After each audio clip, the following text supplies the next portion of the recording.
Hello students, welcome to Vats Education. Today we will start chapter 14 Semiconductors.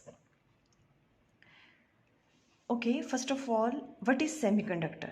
Semiconductors are those material whose conductivity lies between insulator and conductor.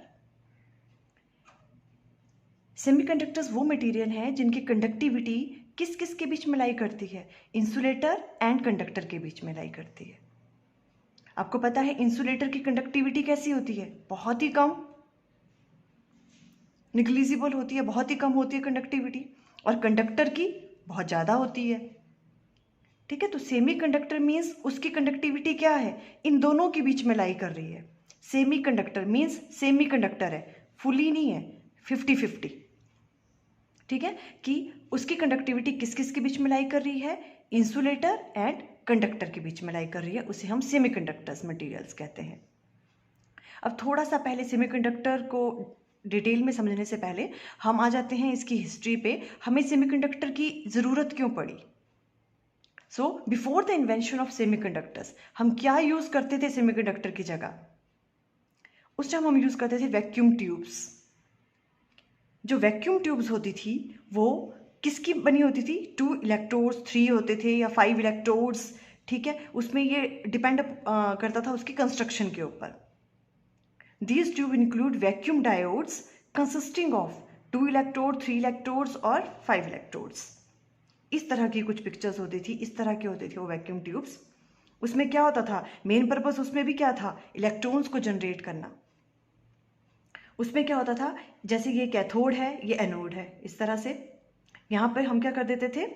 यहाँ पे हम इसको heat करते थे, यहाँ से फिलामेंट से हीट करते थे और यहाँ से इलेक्ट्रॉन्स जनरेट होते थे. यहाँ से इलेक्ट्रॉन जनरेट होते थे तो हमें क्या करना पड़ता था? यहाँ पर या तो क्या करनी पड़ती थी? बहुत ज़्यादा हाई वोल्टेज अप्लाई करनी पड़ती थी, इसको हाई पावर देनी पड़ती थी, हीट करना पड़ता था, तब ये इलेक्ट्रॉन यहाँ पे जनरेट होते थे. ठीक है, और इन सब के लिए और क्या होता था? ये पूरा सेटअप हमें वैक्यूम में रखना पड़ता था, वैक्यूम क्रिएट करना पड़ता था इसके अंदर. वैक्यूम क्यों क्रिएट करना पड़ता था? कि जो ये इलेक्ट्रॉन यहाँ पे जनरेट हो रहे हैं वो एयर पार्टिकल्स के साथ कोलाइड ना करें. इस वजह से यहाँ पे क्या होता था? वैक्यूम क्रिएट करना पड़ता था इसके अंदर. इस तरह की होती थी ये वैक्यूम ट्यूब्स. और इन इलेक्ट्रॉन्स के फ्लो को हम किससे कंट्रोल कर सकते थे? By varying the voltage. Voltage ज़्यादा और कम करके यहाँ से इलेक्ट्रॉन्स के फ्लो को हम क्या कर सकते थे? कंट्रोल कर सकते थे. तो इस तरह के कुछ some important features of vacuum tube. ये इस तरह का था. जब सेमीकंडक्टर्स नहीं थे तो इस तरह से हमें वर्क करना पड़ता था. पर अभी देखो, आपको देख के ही लग रहा है क्या हो रहा होगा, क्योंकि यहाँ पे हमें बहुत ज़्यादा हीट करना पड़ता था. तो क्या होगा? कभी कभी तो वो बहुत ज़्यादा हीट करने से क्या हो जाएगा? खराब भी जल्दी हो जाएगा. ठीक है, और एक और प्रॉब्लम थी कि वैक्यूम जनरेट करना पड़ता था एवरी टाइम. वो भी एक डिफ़िकल्ट वर्क था. तो ये भी एक ड्रॉबैक हो गया इसका. और इसकी लाइफ बहुत कम थी, जल्दी ख़राब हो जाता था. रिलायबिलिटी इसकी बहुत कम थी, जो ये वैक्यूम ट्यूब्स जो पहले वाली थी. ठीक है, अभी हम सब यहाँ पढ़ लेते हैं थोड़े. Some important features of vacuum tubes are, हमने भी एक्सप्लेन कर लिया ऐसे. Electrons are obtained from a heated cathode. Cathode को हीट करके यहाँ से इलेक्ट्रॉन जनरेट करते थे. The flow of electron is controlled by varying the voltage between cathode and anode.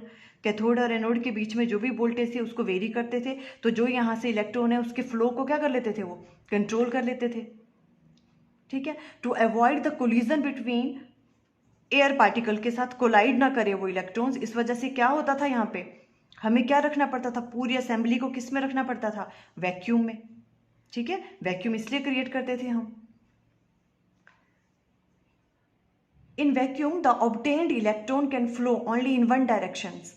जो इलेक्ट्रॉन्स हैं उनका फ्लो क्या था? यूनिडायरेक्शनल था. वो एक ही डायरेक्शन में फ्लो करते थे, from cathode to anode. These vacuum tubes are big in size, consume high power and high voltage. ये साइज में भी बहुत बड़ी होती थी वैक्यूम ट्यूब्स, है ना. हमने कहा ना, इसमें क्या होता था? हाई वोल्टेज अप्लाई करनी पड़ती थी आपको यहाँ पे, तभी क्या होते थे? वो इलेक्ट्रॉन जनरेट होते थे. और they have limited life and low reliability. इनकी लाइफ भी बहुत कम थी, कभी भी ख़राब होने के इनके ज़्यादा चांसेस थे. बिकॉज आप किसी को लगातार बहुत ज़्यादा हीट करोगे तो उसके डैमेज होने के भी ज़्यादा चांसेस थे. क्लियर हो रहा है यहाँ तक? ओके, इस तरह से थी ये वैक्यूम ट्यूब्स, ऐसे वर्क करती थी, जिसके काफ़ी हद तक ड्रॉबैक्स भी थे। उसके बाद फिर क्या हुआ, in 1930 some solid state semiconductors were discovered. 1930s में फिर कुछ सॉलिड स्टेट सेमीकंडक्टर्स थे, वो डिस्कवर हुए, जिनमें charge carriers, electron and holes होते थे। इसके बारे में हम डिटेल में बाद में पढ़ेंगे। इसमें क्या है, जो करंट पैदा होता था वो किसकी वजह से होता है, बोथ इलेक्ट्रॉन्स एंड होल्स की वजह से। जो चार्ज कैरियर्स होते थे वो सिर्फ इलेक्ट्रॉन नहीं होते हैं सेमीकंडक्टर में, इलेक्ट्रॉन्स भी होते हैं एंड होल्स भी होते हैं, और जिनकी इंटेंसिटी को हम क्या कर सकते थे, वेरी कर सकते हैं विद स्मॉल हीट अप्लाई करने से, स्मॉल लाइट और वेरी लेस वोल्टेज अप्लाई करने से। जो वैक्यूम ट्यूब के क्या थे, ड्रॉबैक्स थे, वो सेमीकंडक्टर ने बहुत ही इजी वे में कर लिया। तो फिर उसके बाद देखो एडवांटेज ऑफ सेमीकंडक्टर, क्या क्या सेमीकंडक्टर की एडवांटेज हुई, नो हीटिंग रिक्वायर्ड। इस वाले में सेमीकंडक्टर में हमें हीट की ज़रूरत ही नहीं थी इलेक्ट्रॉन को जनरेट करने के लिए। नो वैक्यूम रिक्वायर्ड, वैक्यूम की भी ज़रूरत नहीं है क्रिएट करने की। Operates at low power end voltage, बहुत ज़्यादा हाई पावर और वोल्टेज भी अप्लाई नहीं करनी पड़ती है हमें। और इनकी लाइफ क्या है, they have long life and high reliability थी इनकी। ये कुछ एडवांटेज होगी सेमीकंडक्टर्स की। हम स्लोली सेमीकंडक्टर्स की डिटेल स्टडी पे जा रहे हैं।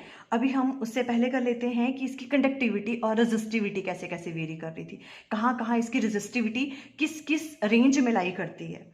Difference between conductor, semiconductor and insulator based on their resistivity, कि इनकी रेजिस्टिविटी कैसी कैसी है। कंडक्टर की लिए पहले, या मेटल्स कहें आप, रेजिस्टिविटी ऑफ कंडक्टर क्या है, ये इसकी रेंज है 10⁻² टू 10⁻⁻8 ओम मीटर।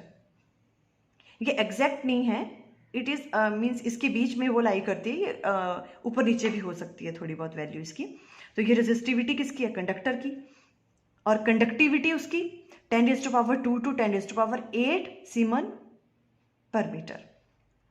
ठीक है, ये क्या है, बहुत ज़्यादा हाई है इसकी कंडक्टिविटी कंडक्टर की, और रेजिस्टिविटी क्या है इसकी, बहुत कम।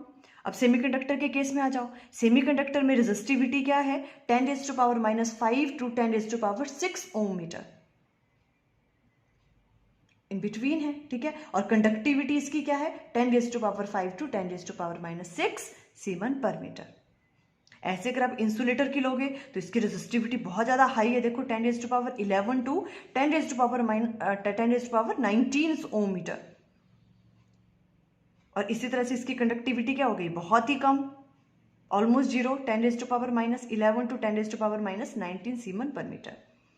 क्लियर हो रहा है ये आपको याद ही करनी पड़ेगी कंडक्टिविटी। इनकी रेंज की वैल्यू आपको हल्की हल्की पता होनी चाहिए। कभी कभी ये इस पे भी क्वेश्चन आ जाते हैं कि आपके पास रेजिस्टिविटी दे रखी है, आपको बताना है वो किस में लाई कर रहा है, वो सेमीकंडक्टर है या कंडक्टर है या इंसुलेटर है। तो आपको इनकी अप्रॉक्सीमेट, आपको एग्जैक्ट वैल्यू पता करने की जरूरत नहीं है, बट हल्की हल्की आपको रेंज पता होनी चाहिए कि वो किस किस में लाई करती हैं इनकी रेजिस्टिविटी, कंडक्टर की, सेमीकंडक्टर की एंड इंसुलेटर्स की।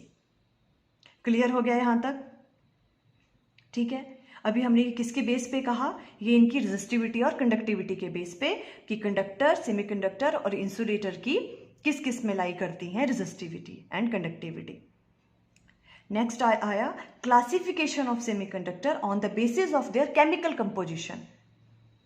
ठीक है, अभी सेमीकंडक्टर्स भी क्या है, अलग अलग तरह के हैं, जैसे उनकी केमिकली कंपोजिशन हुई है उस तरह से हैं। कौन कौन, सबसे पहले एलिमेंटल सेमीकंडक्टर्स, जिसमें क्या है, सिलिकॉन एंड जर्मेनियम, मैक्सिमम हम यही यूज करते हैं, सिलिकॉन एंड जर्मेनियम। अब कंपाउंड सेमीकंडक्टर में लेंगे तो जो इनऑर्गेनिक है गैलीलियम आर्सेनाइड है, जैसे। ठीक है, ये क्या हो गए इनके कंपाउंड सेमीकंडक्टर। अगर हम ऑर्गेनिक पॉलीमर की बात करें तो पॉलीएलीन, पॉलीथार्फीन, ये सारे क्या हैं, इसके ऑर्गेनिक पॉलीमर के। ऐसे भी सेमीकंडक्टर जो हैं वो एग्जिस्ट करते हैं। ठीक है, ये होगी classification on the basis of their chemical compositions. वो एलिमेंटल भी हैं एंड कंपाउंड सेमीकंडक्टर्स भी, हाँ, हम उस पर भी स्टडी करेंगे। ठीक है, मैक्सिमम हम जो अपनी स्टडी करेंगे वो मैक्सिमम क्या है, सिलिकॉन एंड जर्मेनियम पे, जो डिटेल में हम स्टडी करेंगे क्या किस किस तरह के ये सेमीकंडक्टर्स होते हैं। ठीक है, आई थिंक अभी तक आपको ये क्लियर हो गया। आज हमने सेमीकंडक्टर्स की हल्की सी डेफिनेशन पढ़ ली और उसके हमें क्यों इसकी ज़रूरत पड़ी, उस जब सेमीकंडक्टर्स नहीं थे तो हम क्या यूज़ करते थे, उसके क्या ड्रॉबैक्स रहे, सेमीकंडक्टर्स में क्या क्या एडवांटेज थी, सेमीकंडक्टर ने हमारा वर्क कैसे इजी कर लिया। ठीक है, इसके बारे में थोड़ा सा पढ़ा। आई थिंक आपको क्लियर हो गया। Thank you.